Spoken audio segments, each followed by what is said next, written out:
with all humility, right? With all humility. Dito sa church natin, may mga chess expert dito, right? But with all humility, wala pa sa mga magagaling na yan tumalo sa akin. Wala pa.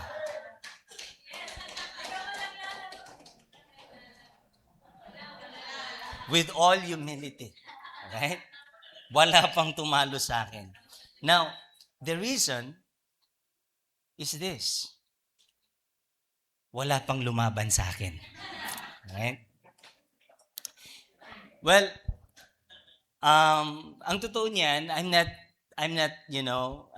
expert at this game.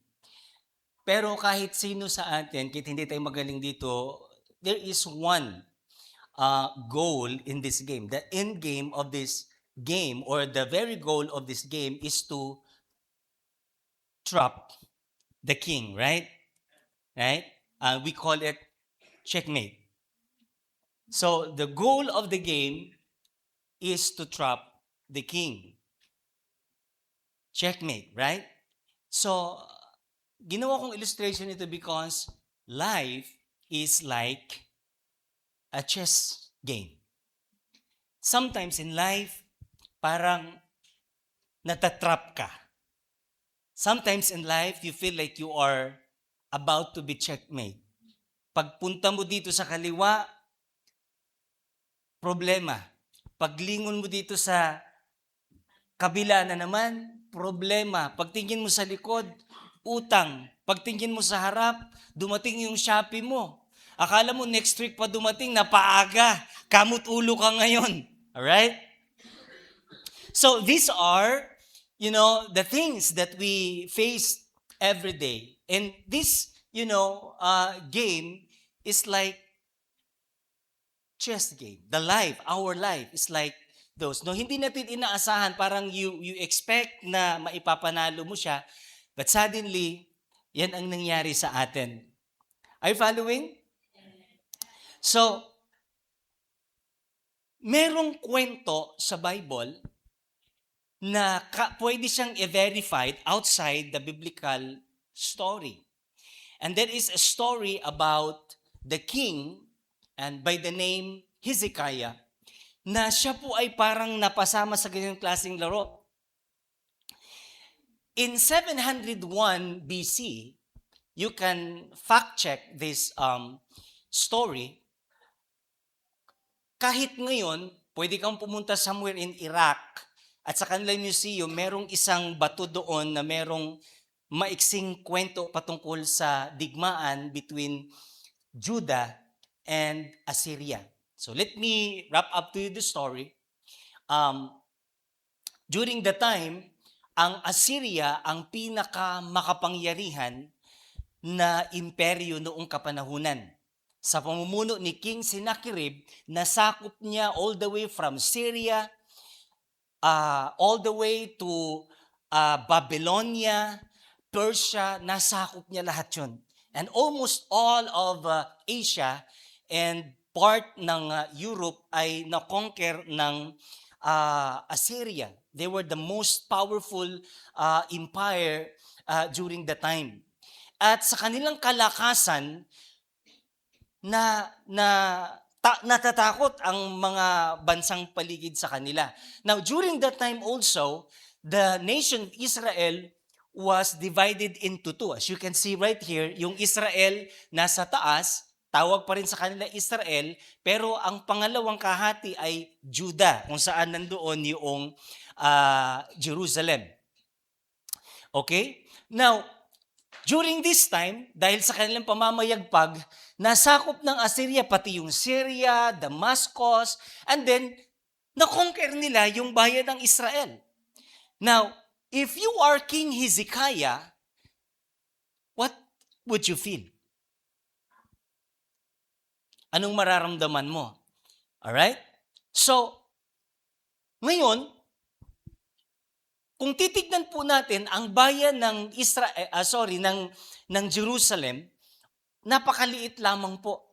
And now, 185,000 foot soldiers are now marching towards your city to conquer. At bago pa sila pumunta dyan, meron pa silang nilamon na bansa, kung tawagin Lachish. So, kung titignan po natin, they were marching toward your nation, and these people are hungry for more. Ang taas ng kanilang moral kasi wala pang bansa na nakatalo sa kanila. At yung Lachish na napakalakas na bansa ngayon, pati yung kanilang kapatid na bayan, Israel, nilamon. And they are now marching towards Jerusalem to conquer Jerusalem. Now, the question, what would you feel if you are King Hezekiah? Ha? Andyan yung takot. Amen. Ha? Andyan yung takot. Now, eto ang pinakamatindi. Sumulat si King Sennacherib, alright, sa bansang Israel, kay Hezekiah, pati sa Judah, at sumulat siya, ganito yung kanyang mga banat sa sulat. Dalawa ang nilalaman ng kanyang sulat. Ito'y patungkol sa intimidation. Hindi sila umatake kaagad, physically, but they attacked Judah with intimidation. Sabi niya sa mensahe, well, don't trust Hezekiah. Ini-intimidate. Don't trust Hezekiah. Your God won't save you. Look, ito yung sabi ni King Sennacherib, look, all the nations I destroyed. And none of them won against me. So itong sulat na ito, this was designed to weaken their faith, to create fear, and to eventually paralyze the nation. Yun yung unang atake. Kaya parang kumaalala po natin yung kwento can you remember the story of David and Goliath? 'Di ba? Yung hari si Goliath, yung warrior na si Goliath, araw-araw nagsasabi ng gano'n, sinong matapang sa inyo, tumayo kayo. Tapos pinapahiya niya yung Diyos ng bayan ng Israel. The same scenario that's happened here in Assyria, ito'y lagi niya sinasabi, wag kayong maniwala sa hari ninyo. Mahina yan, sabing ganon. And God won't save you. Look, yung mga bansa naming dinaanan, wala sa kanilang nagtagumpay. Now, I want you to understand, if you are one of the soldiers or warrior, fighting against these people, ang nag-aanunsyo sila lang, laging gano'n. Ito yung laging isinisigaw nila every day as you face them. What happened to you? It breaks you, it paralyzes. Wala pa mang totoong digmaan, doon pa lang sa kanilang mga sinasabi, mapaparalyze ka na. The first attack was about intimidation. Now, the second attack was about mockery, the mockery of God. Yung pinapahiya, minamaliit ang Diyos. Dito, hindi lang yung bansa ang minamaliit. Una, hindi lang yung bansa ang minamaliit, hindi lang yung hari ang minamaliit. Eto pa, minamaliit pa nila ang Diyos ng Israel. He insulted God. He compared the Lord to idols made by human. Ito pa nga yung banat niya, sabi niya, well, sa lahat ng aming dinaanan, walang nagawa ang kanilang Diyos sa amin. Maging sa aking mga ninuno, ang kanilang mga Diyos walang nagawa sa aming kapangyarihan. Ganun din ang inyong Diyos, walang magagawa sa aming pag-atake sa inyo. Now, if you keep hearing all those, words coming from your enemy, what do you think will happen to you? Lalakas ka? O doon pa lang parang manglulupay-pay ka na? Ha? I want you to imagine, no? In that scenario, nandun ka, isa ka sa warrior, sabi mo sa katabi mo, pare, katapusan na natin. Alright? Kinabukasan, habang nagkakape kayo, no? Sabi, pare, parang huling kapihan na natin to. Can you imagine? The pressure, the stress, all right? The fear that's creeping all these, warriors. And eto pa, kung titignan natin, 185,000 foot soldiers, mga uhaw to, mga elite warriors po ito. Now, alam niyo ba kung gaano lang kaliit yung Jerusalem? Jerusalem is less than 1 kilometer radius. Imagine 1 kilometer radius. Malaki pa ang Israel, ang Pampanga. Maliit lang po. Less than 1 kilometer radius, bilugin mo lang yan. Now imagine 185,000 hungry for more victories. These are warriors ready to kill, merciless. Oh. And then you are one of them fighting for your tiny city. Ang unang ginawa ni Hezekiah, sabi niya, meron silang maliit na sibol doon sa loob ng Israel. Tawag nito Gihon Spring. Alright? Nanggagaling sa loob mismo ng bayan. Maliit lang po yung sibol, hindi siya kalakasan. Kapag ako'y pagpalain ng Lord, I want to visit Israel. And I also wanted to go to that Gihon Spring. Now, sa Gihon Spring na yon, lumalabas siya papunta sa Valley of Elah. Sa Valley of Elah, sa labas ng bayan, doon nakabilog lahat yung mga kalaban. And here's what Hezekiah did. Sabi niya, kung hahayaan ko yung tubig pupunta sa kanila, I'm feeding them strength. I'm providing their needs. So sabi ni King Hezekiah, ilihis ko ang tubig. Alam niyo yung ginawa niya? Naghukay sila ng tunnel para lang ilihis yung tubig. Tapos naghukay sila ng malaking pool sa loob lang din ng kanilang bayan. And right now, that pool is called Pool of Siloam. Ang laki ng pool na yun. Doon lahat napunta nandyan ba? May picture yata ako. Sundan niyo ako ha. Ayan. So as you can see, ang liit lang ng bayan na yan. And then that, from Warren Shaft, doon dumadaloy, hinukay nila yung alam niyo ang kaparaanan lang kayo ng paghukay, ganun lang. Pinupukpok lang nila yung lupa. Sinusundan lang nila yung tunog habang naguhukay sila. And you know what?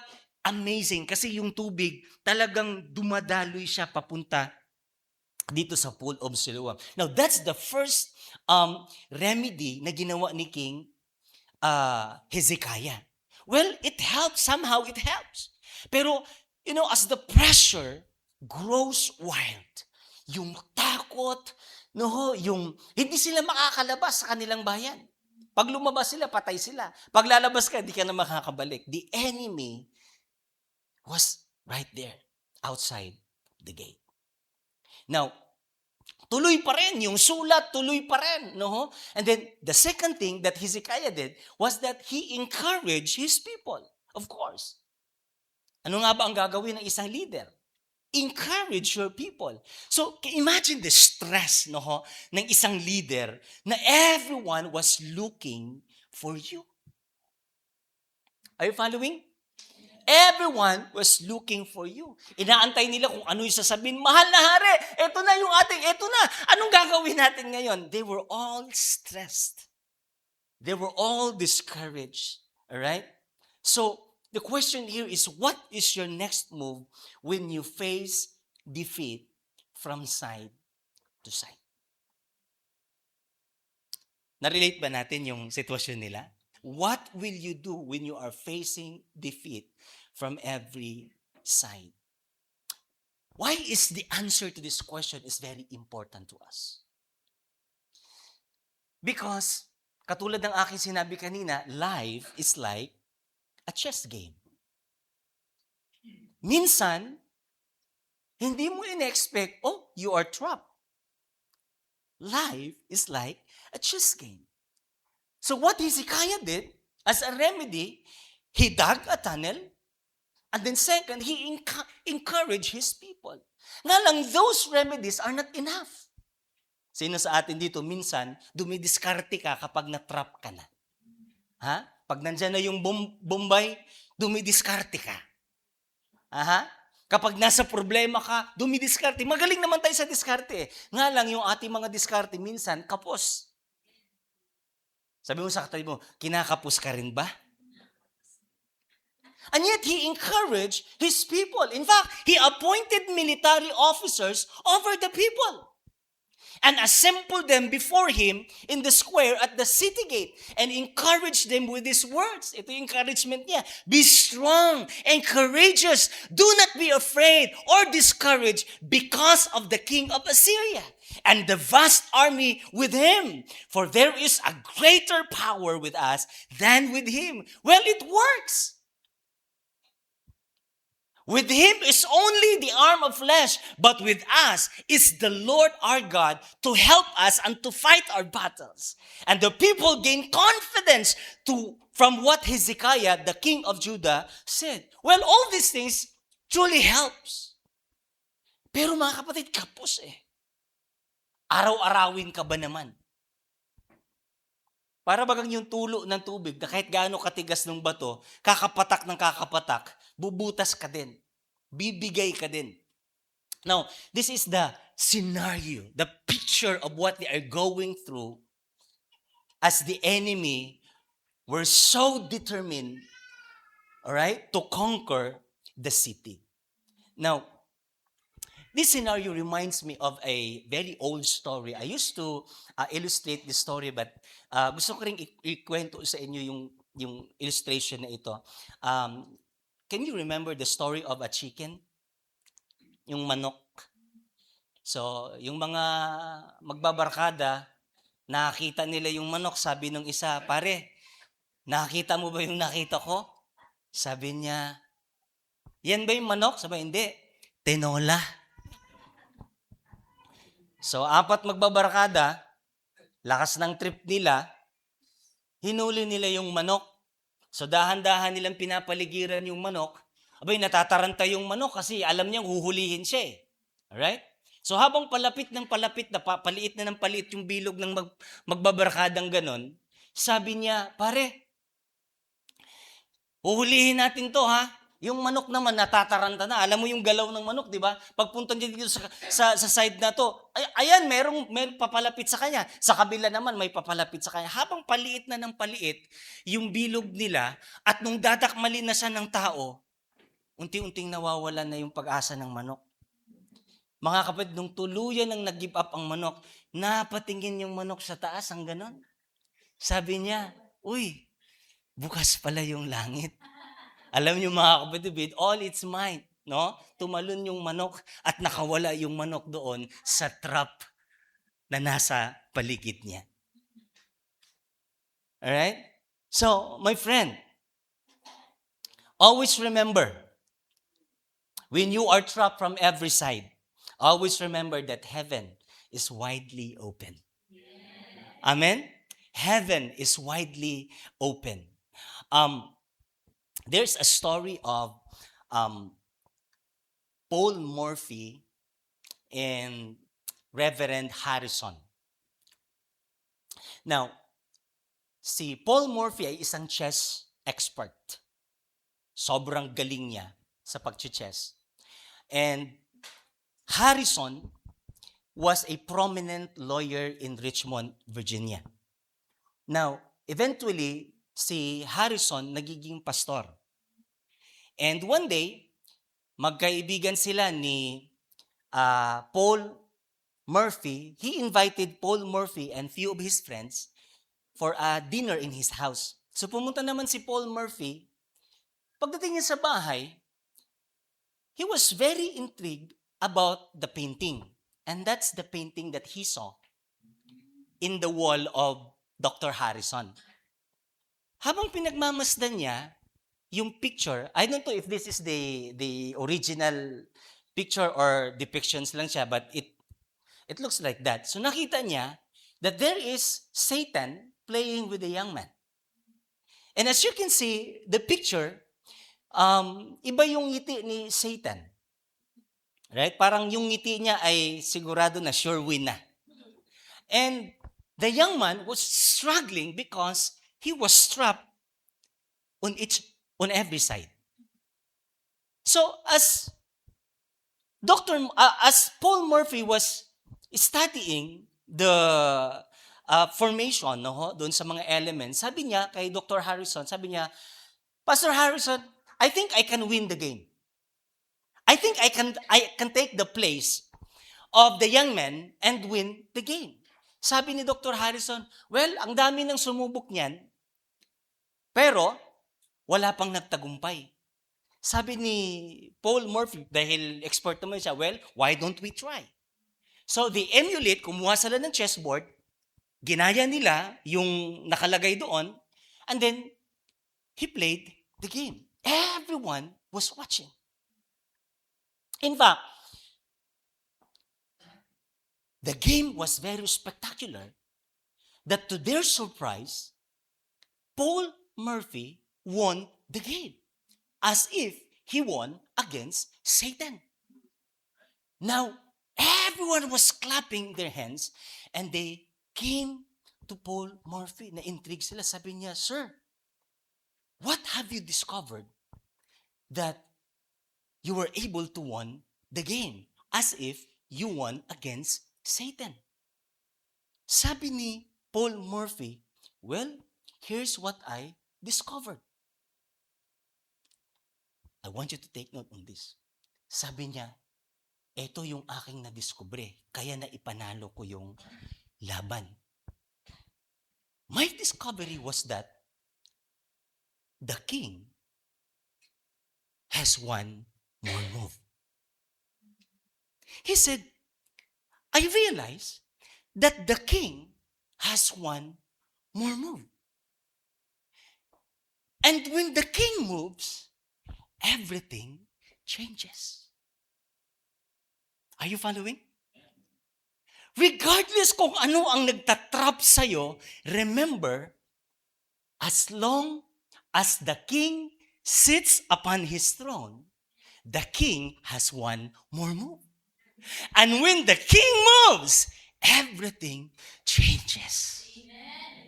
Hallelujah! When the king moves, everything changes. Ibig sabihin, hanggat hindi pa totaling na checkmate ang hari, hindi pa tapos ang laban. And you know what? In this battle of life, parang lagi tayong na-checkmate. At ang isip natin parang wala ng pag-asa yung ating laban. But always remember, hanggat ang ating Panginoon at buhay at naghahari, the King has one more move. And when the King moves, everything changes. At the cross of Calvary, Satan was smiling. Akala ni Satan, panalo na siya sa laban. Jesus was at the cross, crucified. He thought he won the game. Pero ito ang hindi alam ni Satanas. The king has one more move. The king has one more move. On the third day, hindi alam ni Satan, Jesus came with power. Ang sabi ng Bible, si Jesus bumaba, kinuha niya, he stripped all the keys of the kingdom of heaven. Yung susi, yung karapatan ni Satanas, binawi ng Diyos. Sabi niya, Abraham, come! David, come with me. Dinala niya sa langit. Hallelujah. Satan didn't know that the king has still one more move. And then he rose to life with all his power, hallelujah, with all his strength and with all authority. You know what?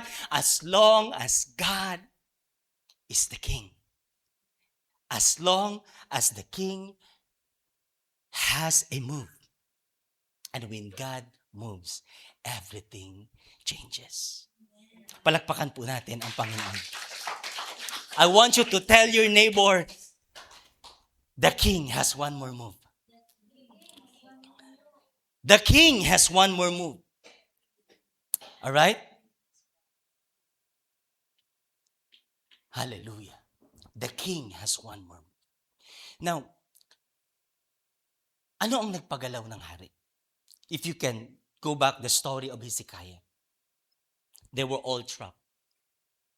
It was end game, dead end, hopelessness. We're all dead. Pero gumalaw yung hari. Are you following? Gumalaw yung hari. The question is, what moves the king? Anong nagpagalaw ng hari? Yes, we all know. Lahat tayo may mga ganyang klaseng experience, gumalaw yung hari. Pero hindi ka ba napaisip? Anong nagpagalaw sa hari? Kasi kapag nakita natin yan, what moves the king? Well, that's a precious key. Kung ang bawat sitwasyon natin ngayon, pwede palang bumaliktad. Can you see the picture? Huh? As long as the king is alive, the king moves and he can flip everything into your advantage, into our favor. But the question is, what moves the King of Kings? Anong magpapagalaw sa hari? Bakit napagalaw yung hari? That's a mystery. And I'm so excited to share with you this morning. What did Hezekiah do that moved the King of Kings? Now, I want you to read this verse at bilugan mo to sa yung Bible because this will change your life. Every time you face battles in life, every time you feel like you are trapped, every time you feel like you are checkmate, I want you to remember this first. Paki-next. And here's what the verse says. Wala pala dyan, ano? In, I think, verse 20, it says, King Hezekiah and the prophet Isaiah cried out in prayer to heaven. Nakita niyo po sa Bible ninyo? I think in verse 20, no, please help me. Sabi diyan, King Hezekiah and the prophet Isaiah, 2 Chronicles 32, I think verse 20. King Hezekiah and the prophet Isaiah cried out in prayer to heaven.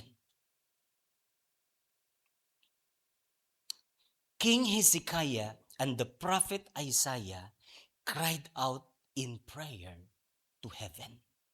What moves the king? The small king was trapped. All right? But the King of Kings moved. The King of Kings did something out of his situation. Again, the question was that, what moves the king? Now, here's the answer. Hezekiah and prophet Isaiah, son of Amos, cried out in prayer to heaven about this. Lahat ng sulat ni King Sennacherib sa kanila, yung pagmamaliit, lahat ng mockery, lahat ng pangmamaliit, no, lahat ng paninira, lahat ng discouragement, lahat ng sulat na ito, dinala niya sa Panginoon. Sabi niya, Panginoon, nakita mo ang lahat. And he prayed to the Lord. The King of Kings moved. That's what moves the king. What moves the king is that a fervent prayer. Amen. A fervent prayer. And I'm so glad. Dito tayo ngayon sa ating 21 days prayer and fasting. Ang daming ginawa ng Panginoon sa ating mga buhay. Amen? A fervent prayer. Pero mga kapatid, hindi ako magtatapos dyan. Here's the best thing that I want you to take home. A fervent prayer with a faithful prophet. Are you listening? Are you listening? In other words, you get a prophet of your life. Amen? Sabi mo sa akin, get a prophet of your life. You must have a prophet of your life. When you can pray, Hezekiah could have prayed. But you know what? Hezekiah prayed with his prophet. Meron siyang man of God. My friend, never make a move without your prophet. Hindi niyo alam, hindi natin ito masyadong pinapaalagaan. But these are the keys that make the kings move. Are you listening? Always look for someone more spiritual than you. Hanap ka. Don't face your problem alone. Hanap ka ng mas matured sa iyo spiritually. If you can find a pastor, that's good. Everyone must have a pastor. Alright? However, as a pastor, hindi namin kayang tutukan ang lahat. But at least, you find someone that is spiritually mature than you. Stronger than you spiritually. Someone who can bring you to your knees. Find a faithful prophet. Yun bang spiritually matured na kaya kang dalhin sa iyong mga tuhod? Sometimes, they could be your life guide. They could be your life group leader, Bible study leader, small group leader. They are precious and they are rare. Never fight a battle without your prophet. You can pray, yes you can. But when the prophet prays with you, that's another story. Sabi mo sa katabi mo, never make a move without your prophet. So I encourage you this morning, look for a prophet. Do not live without them. Amen? Nga lang, it takes humility to have a prophet. Amen. And you know what? The most dangerous man on earth are those with prophet. Alam niyo yung katakot-takot? Yung mga Kristiyano na meron pastor, meron leader. Prophets who are willing to speak the word of God. And if you are that person, you must be ready to accept them, to listen to them. Minsan, hindi madali yung i-correct ka kasi it touches your ego. But, you know what? Kahit anong gawin natin sa katotohanan, it really hurts. There is no comfort in truth. Not all the time that the truth is comforting. Sometimes, truth is very harsh. And when someone speaks to you the word of God, sometimes it hurts. Kaya minsan ayaw natin na meron tayong pastor. Ayaw natin na meron tayong leader na nag-o-oversee sa atin. But you know what? It's what makes the King of Kings. A fervent prayer and a faithful prophet. Amen. Amen. Dito sa church natin, isinusulong natin ang kahalagahan ng life. Because that's the only way na mapapastoran ng bawat isa. Amen. And most of the time, we devalue or we don't put that much value on our life group. In our cell group, list priority natin sila. May mga galaw tayo sa buhay, di nga na tayo nagpapaalam sa kanila. Don't do that to your prophet. They deserve respect and honor. And when you do that, the King of Kings is able to flip everything to your favor. And that is your one more move. Amen. Tayo pong lahat ito ngayon. Can you say to your neighbor, get a prophet? If you're like that.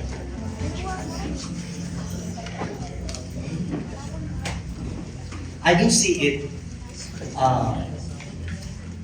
like this before. Pero meron akong nabanggit sa inyo, wala maalala ko kailan.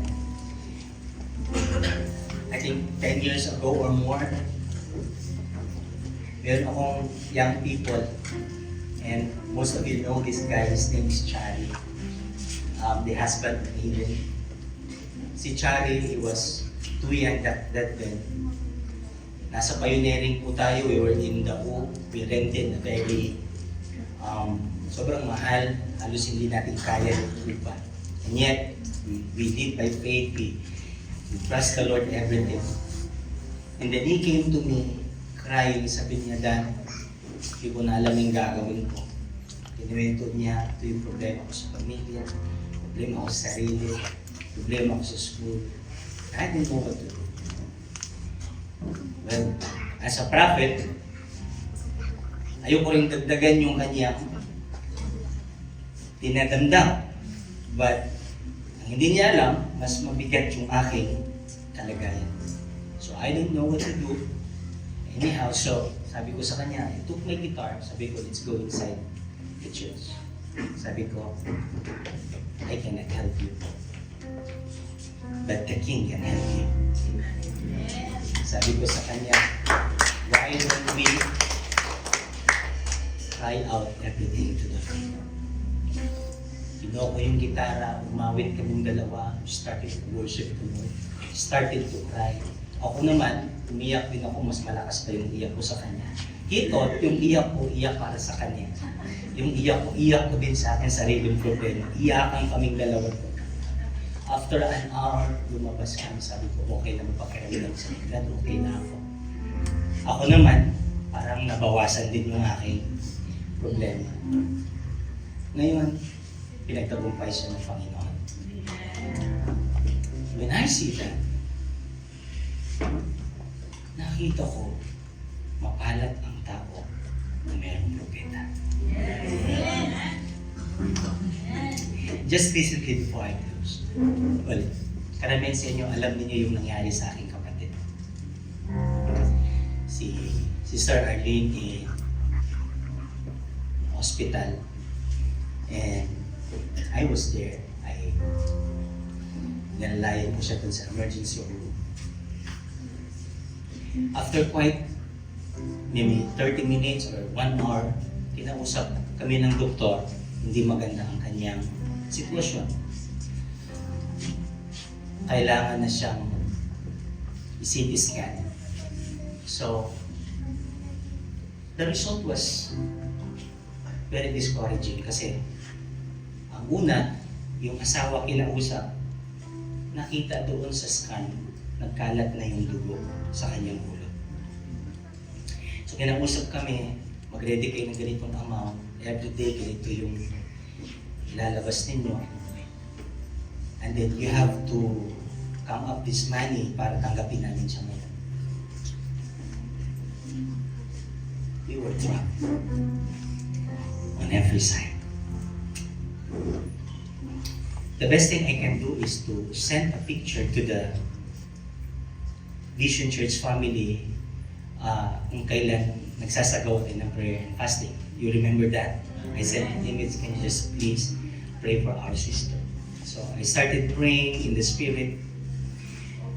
So kinausap kami ng doktor. And then we decided, yes, i-confine natin.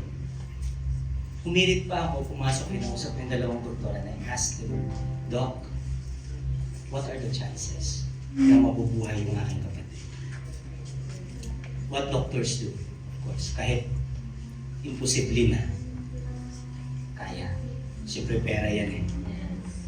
Pero nakikita ko sa tono ng pananalita ng mga doktor na medyo may kahirapan. And yet, sabi niya, meron naman. Meron namang chance. Lalong-lalo na kung hindi siya makatulog habang binibiyak yung kanyang ulo. Paglingon kong ganyan, tulog na yung aking kapatid. Kasasabi lang nito, dapat pag matulog. Tingnan niyo. Pinakita niya sa akin yung resulta, sabi niya, can you see that, sir? Ilang segundo lang, kumalat na yung ang dami ng dugo, palaki ng palaki, sabi niya. Sabi ko, can we do something? Kahit hindi buksan yung kanyang ulo, sabi niya, meron kaming ilalapat na gamot ngayon, hoping na makakatulong ito sa kanya. So as of now, hindi kami makapag-decide kasi yung specialist ng doktor na hawak sa kanya, hindi pa sumagot. So we prayed. Yung aming initial bill na hinihingi nila para tanggapin, instantly pinrovide ng Panginoon. God is so good. And ilang araw lumilipas, we keep on praying and praying and praying. Thank you for your prayers. And I think last Sunday, the doctor decided to do another CT scan kasi nakita nila yung kanyang mata dito hindi na nakakakita, lumaylay na yung kanyang side, so stroke na talaga. Ngayon, lumabas yung scan at nagulat tayong lahat. Ang sabi sa scan, everything is clear.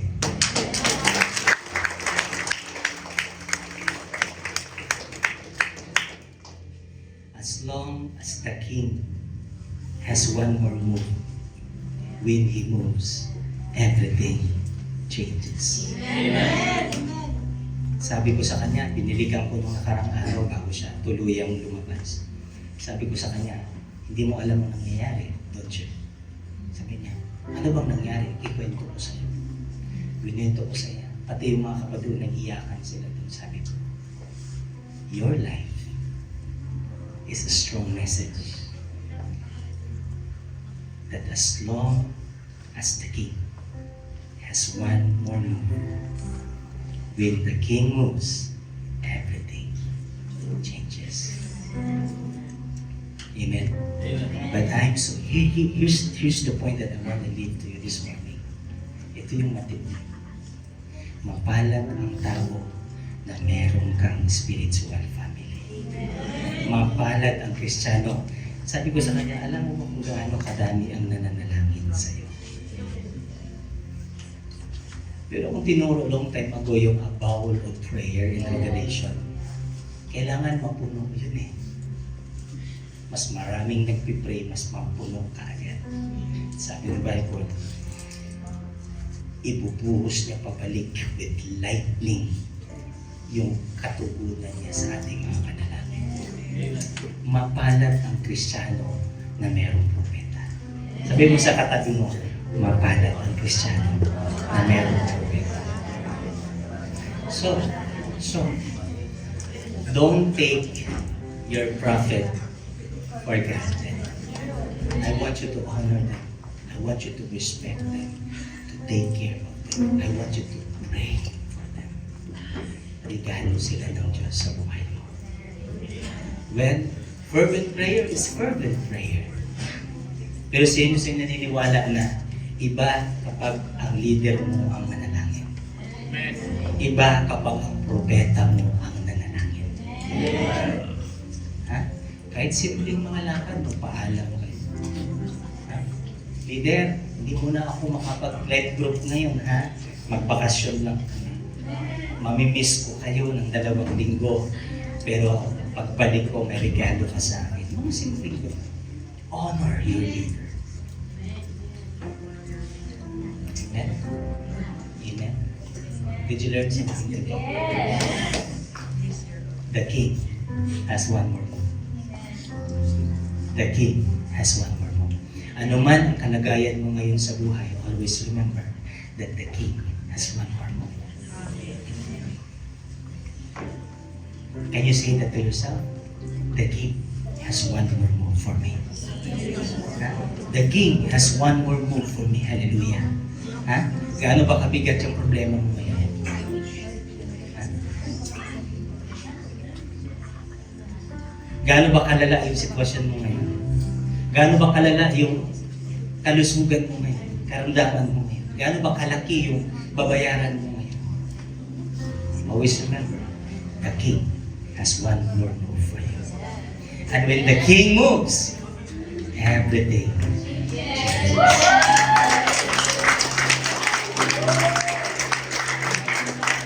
Pwede mo bang hawakan yung nasa kaliwat sa kanan mo? That person needs a fervent prayer right now. Pwede mo bang sabihin sa katabi mo, can you be my prophet today? Can you be my prophet today? Amen. I want you to bless that person right now. Di kailangan tanungin mo kung ano yung kalagayan niya. You can feel it in your heart. Just release the blessing from heaven Hallelujah. Come on, pray a fervent prayer, a prayer that moves the King. Come on, come on, come on. Come on, you can feel it, you can feel it. Hallelujah. Oh.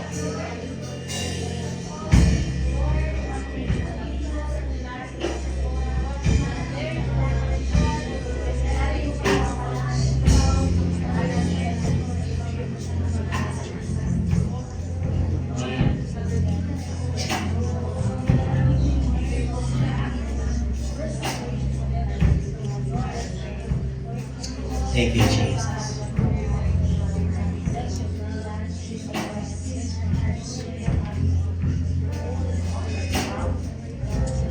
Hallelujah.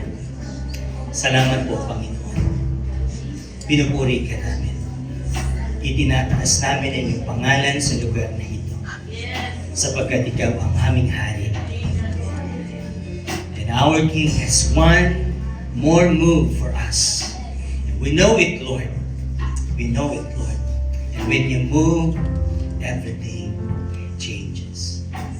Kumilos ka sa kanilang mga problema, kumilos ka sa sitwasyon, bawat sitwasyon ng kanilang mga buhay. Ikaw ang aming kalakasan. Ikaw ang aming kalakasan. Ikaw ang aming pag-asa. At sa inyo kami nananampalataya. Sa inyo kami nagtitiwala. Salamat po. Salamat po. Ibinabalik namin sa inyo lahat ng papuri at pasasalamat sa pangalan ni Jesus.